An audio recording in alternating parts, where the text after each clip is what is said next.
Xerox AltaLink C8270 color multifunction printer family. How to replace the drum assemblies. All drum assemblies are removed in the same manner. Switch the machine off and disconnect the power cable. The drum assemblies are sensitive to light. If not replacing the drum, keep it covered. Open the front cover.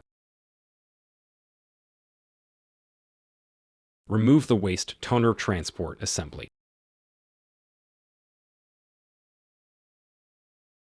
Remove the drum assembly by raising the developer assembly lever. Press the release tab and slide the assembly out of the machine. To replace the assembly, follow these instructions in reverse order.